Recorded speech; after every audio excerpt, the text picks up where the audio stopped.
साल 1965 जहां दूसरे बच्चे खिलौनों से खेला करते थे, वहां एक 10 साल का लड़का खुद का खिलौना बनाया करता था। ये एक जीनियस था, दूसरों से बिल्कुल अलग था, इसीलिए इसे स्कूल में पूरी तरह से बुली किया जाता था। लेकिन इसके बावजूद इसने हिम्मत नहीं हारी और आज इसी सोच ने दुनिया की सबसे महंगी और सबसे रेयर हाइपरकार का जन्म दिया। ये कहानी है अर्जेंटीना की होरासियो पगानी की। इस वीडियो में आप होरासियो पगानी की सारी स्ट्रैटेजी जानने वाले हो।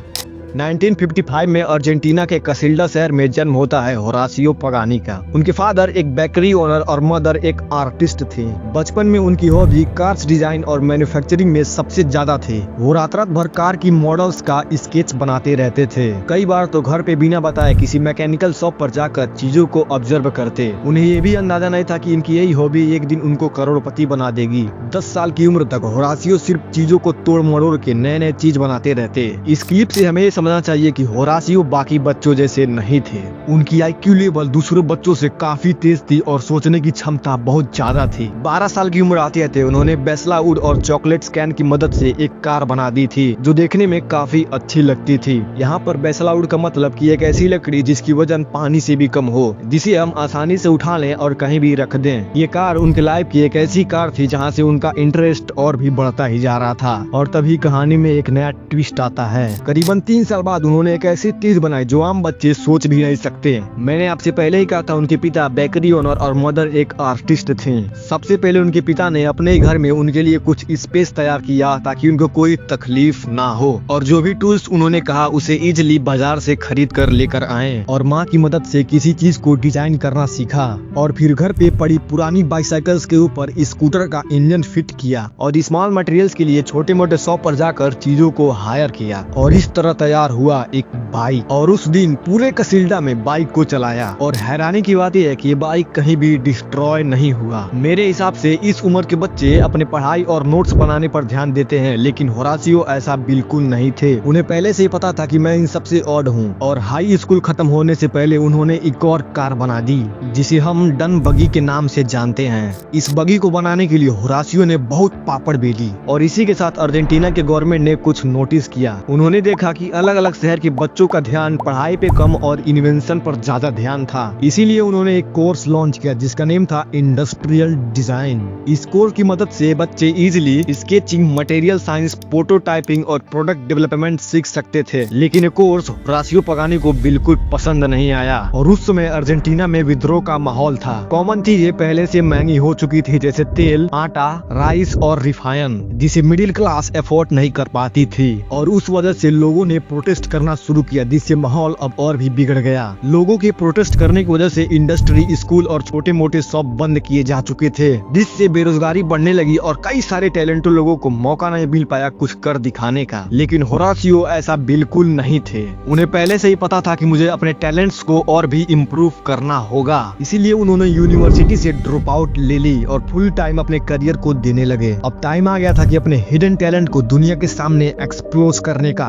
यूनिवर्सिटी ड्रॉप आउट करने के बाद उन्होंने एक छोटा सा गैरेज बनाया। उस वक्त होरासियो की एज मिनिमम 20 साल की हो चुकी थी, जिससे वो एक कैपेबल मैकेनिक और सेल्फ एम्प्लॉयड बन चुके थे, जहां अपने कुछ फ्रेंड की मदद से फिर से एक्सपेरिमेंट करना शुरू किया। 1975 में अपनी पहली रेसर कार लॉन्च की। ये कार फुल्ली रेस के लिए बनाई गई थी। इस कार का इंजन फ्रांस की रिलेटेंट कंपनी से मंगाई गई थी और इसका बॉर्डर हल्की फैशनेबल फाइबर और प्लास्टिक से लगाया गया था। और हैरानी की बात यह है कि इस कार को सिर्फ 2 लोगों ने मिलकर बनाया था, होरासियो और उनके दोस्त ने। कार बनाने के साथ साथ इन्होंने कार के पार्ट्स भी बेचना शुरू किए, जिससे ग्रोथ अब नेचुरली बढ़ने लगी। और अब पैसा आने की वजह से इन्होंने कुछ वर्कर्स भी हायर कर ली। और फिर 4 साल की मेहनत के बाद इन्होंने एक आइकॉनिक कार लॉन्च किया जिसका नेम था F2 सिंगल सीट रेसर। इस कार का मेन विजन था रेस में चैंपियन बनना। और फिर कुछ टाइम बाद इन्होंने इस कार को रेस में शामिल किया। इस रेस में होरासियो की गाड़ी पहले नंबर पर आ चुकी थी और इसीलिए इसकी परफॉर्मेंस और स्पीड देखकर लोगों का ध्यान भी अट्रैक्ट होने लगा था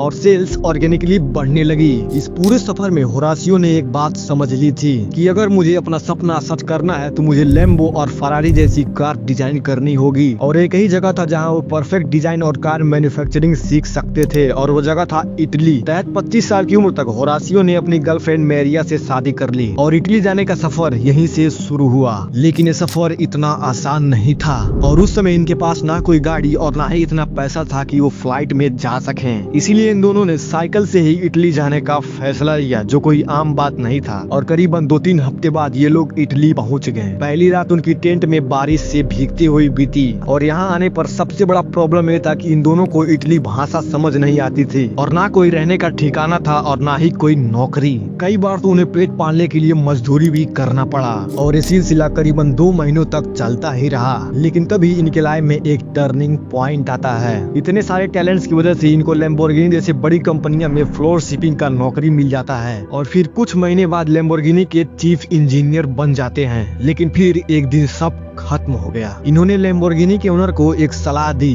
कि वो हर कार में ऑटोक्लेव लगा ले ताकि इंजन में कोई प्रॉब्लम ना हो। लेकिन ये तरीका लैम्बोर्गिनी के ओनर को बिल्कुल अच्छा नहीं लगा और इन्हें अप्रिशिएट करने की जगह इन्हें काम से निकाल दिया गया, ये कहकर कि ये आइडिया अपने पास ही रखो। लेकिन होरासियो हार मानने वालों में से नहीं थे। इन्होंने लोन पे पैसा लेकर खुद का स्टार्टअप करने का सोचा और फिर 1992 में होरासियो ने पगानी ऑटोमोबाइल मॉडेला की स्थापना की। कुछ साल तक मॉडेला में वर्क की और फिर कुछ समय बाद मॉडेला से बदलकर हाइपर्स कार कंपनी बना दी। तहत 1993 में जोंडा C12 प्रोजेक्ट पर काम करना शुरू किया और 3700 पार्ट इकट्ठा की। मर्सरी और फरारी जैसी कंपनी से इंजन भी ली और 1999 में पहला कार लॉन्च किया जिसका नेम था जोंडा C12। ये कार हाइपर्स कार का लिमिटेड प्रोडक्ट था जिसे बहुत रेयर कंपनी ही बनाती थी और इस तरह होरासियो ने अपना पहला कार लॉन्च किया। ये एक बड़ा मोमेंट था होरासियो के लिए। लेकिन होरासियो अभी रुकने वालों में से नहीं थे। साल 2000 में इटली से यूएस शिफ्ट होने का प्लान किया और इस बार इन्होंने अपने प्रोडक्ट को ट्रिपल करने का सोचा और 2002 से 2007 तक इन्होंने 17 कार लॉन्च कर दी और 2010 आते आते होरासियो एक मिलीनियर बिजनेसमैन बन चुके थे और आज इनकी कंपनी करीबन $130 मिलियन पर ईयर जनरेट करती है, जो कि एक ग्रेटेस्ट बिजनेसमैन के रूप में कहलाते हैं। ये कहानी थी होरासियो पगानी की। पगानी की स्टोरी हमें सिखाती है कि हमें किसी भी फील्ड में सक्सेसफुल बनना है तो हमें प्रॉपर गाइड की जरूरत नहीं बल्कि जुनून और हिम्मत की जरूरत है। जय हिंद।